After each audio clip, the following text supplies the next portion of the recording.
별명이 하나 새로 붙은 거 알고 계십니까, 혹시? 여러 가지 말 실수를 하셨던데 누구가 썸 타고 있는 게 또 있더라고요. 홍어원님 같은 분이 어떻게 보면 진정한 배신자죠.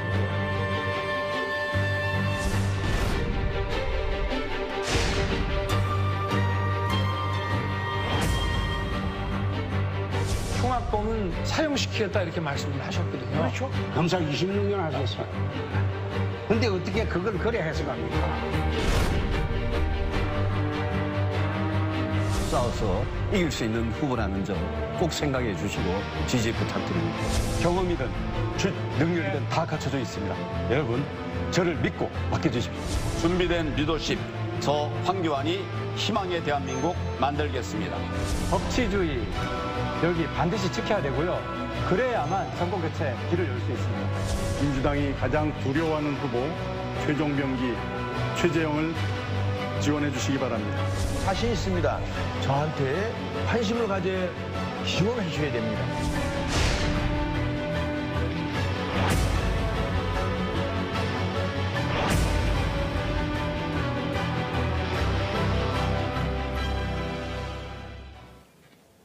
네, 국민의힘 대선 예비 후보 8명이 어제 두 번째 TV 토론회를 가졌습니다. 두 분과 함께 이야기 나눠보도록 하겠습니다. 윤기찬 변호사, 장윤미 변호사 함께합니다. 네, 안녕하십니까. 반갑습니다.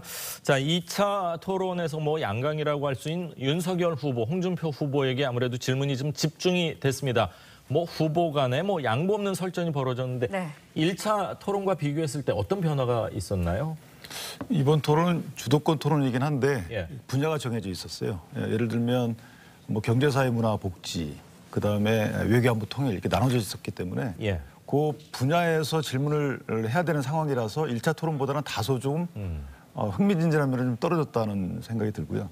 또 하나는 이게 당방송으로 진행이 되다 보니까 글쎄 제가 보기엔 조금 의아했던 게 투샷 처리가 안 됐었기 때문에 예를 들면 제가 이렇게 질문을 하고 답변하는 그 두 사람을 다 담는 것이 아니고 질문자만 계속 화면에 담아서 조금 그 부분이 좀 어색했다라는 생각이 들고 다만 이제 공약에 대한 검증이 시작이 됐기 때문에 예를 들면 하태경 의원과 윤석열 전 총장 간의 그 노동 유연성에 관련된 이 논쟁, 해고와 노동 유연성을 강화한다는 게 안 맞는다 이런 논쟁에 대해서는 공약 검증차는 상당히 유용했다. 그다음에 최재형 후보와 윤석열 후보 간에 있었던 일자리 창출 문제, 신규 일자리 이런 공약 검증 차원에서는 다소 좀 각 후보가 얻는 게 있지 않았을까 이런 생각이 듭니다. 네, 윤석열 후보를 향해서는 다른 후보의 공약을 표절했다라는 주장이 제기되기도 했는데요. 영상 보고 이야기 이어가겠습니다.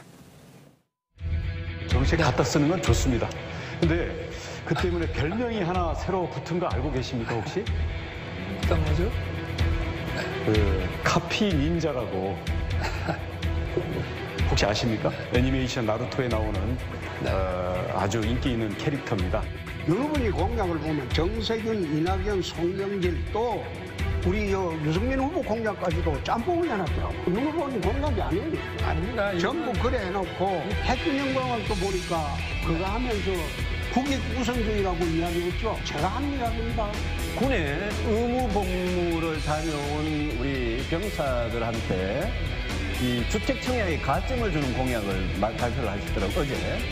그런데 이것도 제 공약하고 똑같더라고요. 토시 하나 안 틀리고. 제가 공약을 큰 타이틀 한 11개 세부적으로 하면 한 100개가량이 될 수도 있습니다. 참고로 우리가 어느 후보분들도 제가 낸 공약 갖다 쓰시고 싶은 걸 얼마든지 쓰십시오. 여기에는 특허권이 없으니까. 아니, 저는 별로 갖다 쓰고 싶은 생각이 없는데요. 윤 후보님, 미국 선거에서는 공약 표절은 이건 심각한 문제입니다. 네, 보셨지만 이제 유승민 원희룡 후보, 윤석열 후보가 자신들의 공약을 베꼈다라고 주장을 했고요. 홍준표 후보도 이에 가세하는 모습을 보였습니다. 윤 후보의 준비 기간이 좀 짧았던 것 같기도 하고요. 후보 간의 공약 내용이 좀 유사한 경우도 있는 건 사실인 것 같습니다. 맞습니다. 어떻게 보셨나요? 사실 이 대선 국면에서 공약을 제대로 들여다보는 유권자들 저를 포함해서 많은 기회가 없었을 텐데 제가 어제 토론회를 통해서 굉장히 좀 세밀하고 세심한 이런 공약들이 제출이 돼 있었구나. 그런데 윤석열 후보 후보 같은 경우에 굉장히 구체적으로 이를테면 유승민 후보의 군필자 부동산 청약 시 5점을 가산해 주기로 한, 그래서 이 부분과 관련해서 왜 5점으로 설계가 됐는지 아냐라고 되묻기도 했었습니다. 그런 이런 매우 세밀한 부분까지, 구체적인 부분까지, 또 이를테면 현역병 국민연금 가입기간 확대 기간을 유승민 후보가 6개월에서 18개월로 늘리겠다고 했는데 그 부분까지도 그대로 차용을 한 것 같더라고요. 그러면서 이제 답변이 내 공약도 가져다 써라, 특허가 있는 거 아니냐라고 하는데, 이 말인즉슨 사실상 정책이나 어떤 뭐 외교안보, 부동산 여러 분야에 대해서 많이 아직까지 미흡하구나라는 걸 보여준 부분이 있는 것 같고요. 그리고 또 하나 놀라웠던 건 이 부동산 정책과 관련해서 질문을 하면서 그렇다면 이 청약 가산제와 관련해서 청약 통장은 만들어 본 적이 있으신가라고 윤석열 전 총장에게 물었을 때 집이 없어서 만들어 본 적이 없다라고 이야기를 했습니다. 쓱 지나가듯이 이야기를 했지만 청약 통장도 만들어 본 적이 없는 것을 넘어서서 청약 통장은 집에 없는 분들이 만드는 거잖아요. 그래서 이 기본적인 이해를 제대로 갖고 있는 대선 주자인가 조금 불안해 보인다라는 인상도 어느 정도 좀 주었던 부분이 있었던 것 같습니다. 그렇군요. 예전에 이제 대통령 하시겠다는 분한테 버스 요금이 얼마입니까? 뭐 택시 요금 얼마입니까? 갑자기 물어봤을 때 엉뚱한 답이 나오고 쌀 한 가마니 20kg 얼마입니까 했을 때 이제 그런 게 있는데, 앞으로 토론 과정에서 그런 부분은 아마 더 많이 이렇게 노출되지 않을까 하는 생각도 들고요. 자, 홍준표 후보를 향해서는 지난 토론 때처럼요, 조국 전 법무부 장관 관련 질문이 많이 나왔습니다. 어떤 말들이 나왔는지 직접 들어보시죠. 근데 제가 또 살펴보니까 조국과 썸 타고 있는 게 또 있더라고요. 또 있었지? 예, 검수완박 공약을 하셨죠. 이번에 처음 나온 이야기 아니에요? 아니, 대통령 선거 공약에 발표를 했습니다. 지난번에도 했어요. 지난번에도. 제가 그 거짓말이에요. 거짓말. 제가 지난번에 보니까 한 적이 없어요. 아니, 경찰, 검찰 같이 주자고 했지. 이번에 굳이 검수완박 공약을 한 거는 계속 조국 지지하는 사람 그쪽에 좀 잘 보이려고 한 걸로 의심이 들어서. 자꾸 조국 프레임에 가두려고 하는데 조국을 가장 경멸하는 사람 중에 하나가 접니다. 이미 그 사내도 아니다. 그런 망발까지 하는 사람입니다. 자, 홍준표 후보 조국 일가와 관련된 검찰 수사는 과잉 수사였다 해서 조국 수홍 이렇게 당내 비판을 받은 바 있는데, 자, 이번에는 가장 경멸이라는 표현까지 나왔습니다. 선긋기를 확실히 하면서 좀 지지층을 결집할 수 있을까요?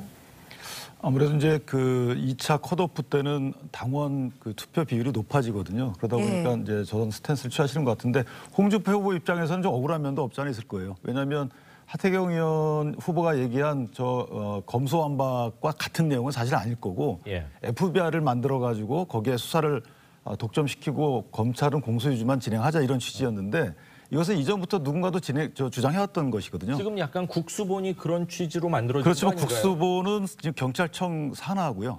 별도의 독립기관을 만들자라는 그런 안을 제가 이해하고 있어요. 그래서 이게 검수완박 여당이 주장하는 것과 다소 다른데, 다만 이제 이게 하태경 의원이 얘기하다 보니까 좀 당황하신 것 같아요, 홍 후보가. 어쨌든 홍 후보 입장에서는 지난 19대 대선 때 주장하지 않은 것을 새로이 주장하는 면을 하태경 후보가 지적을 한 것인데, 저것은 조국을 썸 탄다라기보다는 약간 공약이 좀 변경됐다. 그 5년 사이에 사실 세상이 많이 변하기 때문에. 왜냐하면 수사권 독립을 위해 경찰에 수사권을 주고 여러 가지 또 검찰에 관련된 여러 가지 문제도 생기고 해서 사법 환경이 다소 변경됐다고 볼 수도 있는 여지가 있거든요. 그래서 그 부분은 구체적으로 왜 그렇게 공약을 바꿨는지에 대해서 일단 묻고, 그다음에 거기서 뭔가 뭐가 나오게 되면 거기에 대한 평가를 하는 게 옳지 않았을까라는 생각을 합니다. 그렇군요. 네, 국민의힘 대선 경선에서 양강 구도를 이루고 있는 윤석열, 홍준표 후보 외교안보 정책을 놓고도 충돌을 했습니다. 영상으로 직접 보시죠. 우리 홍준표 후보께서 최근에 미국 대통령에게 나토 방식의 핵공유를 요구하고, 또 미국이 요구를 들어주지 않으면 자체 핵무장 카드도 고려할 수 있다고 말씀을 하셨는데, 이렇게 되면은 북한의 핵 보유를 기정사실화해서 우리가 지금 중요하게 하는 것은 대륙간 탄도탄이 아니고 북의 핵미사일입니다. 나토식 핵 공유 방식이라는 것은 내가 5년 전부터 주장한 겁니다. 굉장히 국민들한테는 사이다 같은 느낌을 받을 수 있지만, 향후에 이것이 우리가 핵 협상과 관련해서 국익에 굉장한 그 손해가 날 수 있다는 그런 생각은 안 해보셨습니까? 지금 그 윤 후보께서는 전술핵하고 전략핵을 지금 구분을 못하고 있어요. 윤 후보께서 지금 발표한 대북 정책을 보면 이게 문재인 이익의 대북 정책입니다. 네, 북한 핵무기에 대응하는 정책을 놓고 두 후보가 충돌하는 모습을 보셨는데 윤석열 후보 1차 TV토론회와는 다르게 굉장히 공세적인 태도로 홍 후보를 지적하고 공약을 공격하는 모습을 보였거든요. 어떻게 보셨나요? 저 부분은 사실 의미가 좀 있는 부분이라고 저는 생각이 돼요. 그러니까 안보 분야긴 한데 사실은 그 각기 국민들 보면 핵 보유를 주장하시는 분들도 계시고 그렇지 않고 비핵화 우선이라고 주장하시는 분들도 계시기 때문에 확장 억제 전략이라는 게 이제 비핵화를 전제로 해서 북한의 핵무기에 대해서 방어 수단을 강화하자 미국과 같이 이런 논리고 핵 공유 내지 핵 보유라는 것은 사실은 비핵화하고 다소 좀 동떨어진 듯한 느낌을 주는 것이기 때문에 네. 저 부분은 각자의 지지층에 대한 어필을 대신한 것이 아닌가라는 저는 개인적인 생각을 하고 있습니다. 그렇군요. 네. 자, 홍준표, 유승민 후보는 서로에게 배신자라는 단어를 써가며 공방을 벌였습니다. 어떤 말이 나왔을 때 이 배신자라는 단어가 나왔는지 영상 준비했습니다. 박정희 대통령 생가에 갔을 때 참 봉변을 당하셨는데 그 배신자 프레임을 어떻게 풀어 나가실 생각이십니까? 정 후보님 같은 분이 어떻게 보면 진정한 배신자죠. 그렇게 말을 바꾸면 그게 배신이지. 그런데 그게 소신입니까? 아니 제가 배신자면 후보님 제가 배신자면 최순실이가 충실입니까? 예. 제가 배신자라면 저는 박정희 생가 갔을 때 대환영을 받았는데. 그거는 이제 그 오신 분들이 그 사람들이 참 이상한 분들이에요. 우리 공화당에 한테 환영받은 거를 뭐 그렇게 자랑이라고 말씀하실 건 아닌 것 같습니다. 자, 박근혜 전 대통령 탄핵과 관련해서 배신자다. 네. 무슨 소리냐? 진정한 배신자는 당신이다. 이제 서로 이런 공방을 벌이고 있어요. 시청자 여러분들께서 누가 조금 더 배신에 가까운 행동이나 행위를 했는지는 아마 각자 다 생각을 하실 것 같은데 네.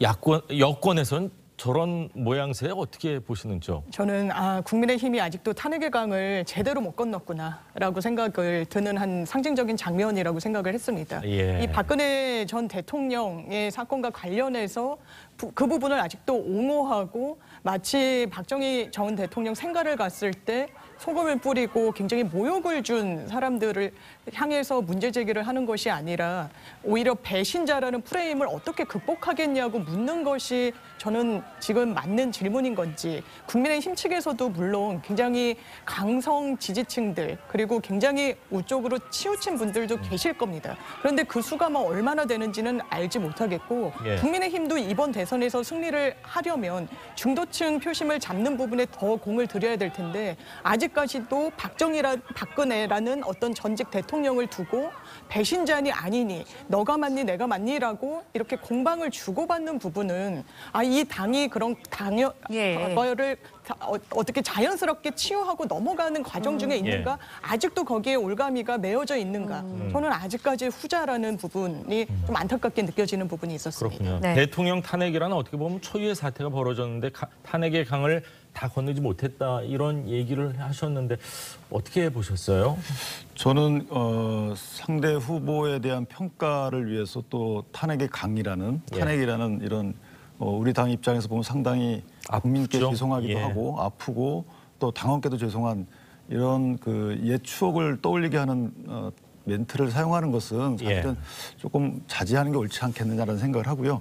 물론 상대 평가에 대한 그 상대방의 행위에 대해서는 과거의 경험을 떠올려도 되지만 그 행위에 상관없이 단지 배신자 프레임이라는 이런 논리를 끌어내기 위해서 탄핵이라는 그 떠올리기 어려운 이런 것들을 소환하는 것은 좀 자제하는 것이 어떨까라는 생각을 합니다. 그렇군요. 네, 서로를 향해서 날선 공방을 주고받은 후보들, 민주당 이재명 후보의 대장동 개발 특혜 의혹을 두고는 일제히 한 목소리를 냈습니다. 영상으로 직접 만나보시죠. 화천대유 꼭 하십시오. 천하동인까지 하면 금상첨화입니다. 이번 대선은 아수라의 진실을 밝히는 선거가 될 것 같습니다. 이런 불공정한 사기극 대한민국에서 뿌리 뽑아야 됩니다. 어저께 대장동에 좀 갔다 왔습니다. 대장동. 이재명이 부동산 마피아의 괴수다. 저는 그렇게 규정을 했습니다. 이재명 지사는 본인은 뭐 후보 사퇴하겠다, 공직 사퇴하겠다 그러는데 저는 그 사건 제대로 조사하면 이재명 지사는 감옥 갈 겁니다. 그럼 감옥에 가야 합니다. 모 경찰에서 경찰 관서에서 자금 추적을 한다라고 알려져 있는데 자금 추적한다는 핑계로 제대로 조사를 안 하고 시간을 계속 지체하면서 증거인멸의 기회를 줄 가능성도 있습니다.